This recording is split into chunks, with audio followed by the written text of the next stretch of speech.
the Amide Synthesis laboratory experiment at Nazareth College.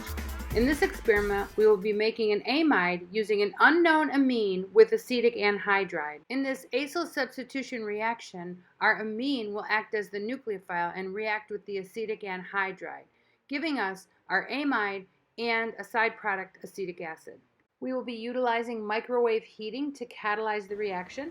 In your clean, dry, microwave glass reaction vessel, place a magnetic stir bar and 0.3 mils or 0.3 grams of your unknown amine and 0.27 milliliters of acetic anhydride. Next, add 5 milliliters of deionized water to the vessel. You may use the DI water to wash particles or drops off the side of the vessel.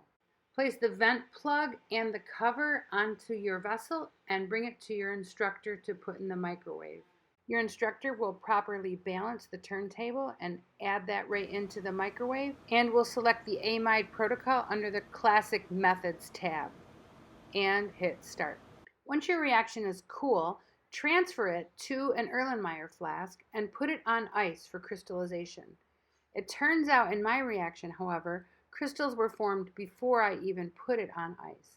So I transferred all of the solid and the liquid from my reaction tube to an Erlenmeyer flask and put it on ice. After 15 minutes, the product I obtained was collected by vacuum filtration and washed with ice water at least a couple times. I used the ice water to clean out my Erlenmeyer flask. I allowed it to dry in my Hirsch funnel for a few minutes, transferred it to a weighing boat, and took my final mass. For the product of this reaction, you need to do a percent yield calculation, an IR, an NMR, a melting point, and a TLC analysis. For the TLC, use a little bit of ethyl acetate to dissolve our starting material and our product. In spot A, starting material only. In spot B, product only. In spot C, co-spot, both the starting material and the product. Or don't pay attention to the manual and put the co-spotted starting material and product in the middle. Starting material on the left, product on the right. Your choice, no worries, but make sure you label it. The plate will be made of silica gel, and the mobile phase is 50% ethyl acetate, 50% hexane. Then we will use shortwave UV light to identify any aromatic compounds. Finally, we will be using a ninhydrin stain to further identify our starting materials, those amines. Ninhydrin is effective at visualizing ammonia and primary and secondary amines. Dip the TLC plate right in the ninhydrin. Evaporate off the ninhydrin, and voila, we have color wherever there was a primary or secondary amine. And now, safety with Jane. Subbing in for Jane is Jay. Safety precautions. Listen up. All chemicals used in this lab are corrosive, and if it is not handled with care, can cause irritation or burns.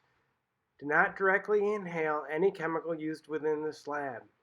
Use gloves and work in the hood when handling these chemicals. When handling the microwave reaction vessel, remember that the tube may still be hot to the touch even after the appropriate cooling stage included in the protocol. Then dispose of all waste in the hood, as always. So, off you go. There you have it, amide synthesis. Congratulations. The big purpose of this lab is to determine the identity of that unknown amine that we used as a starting material, as well as your final amide. Okay, take it away.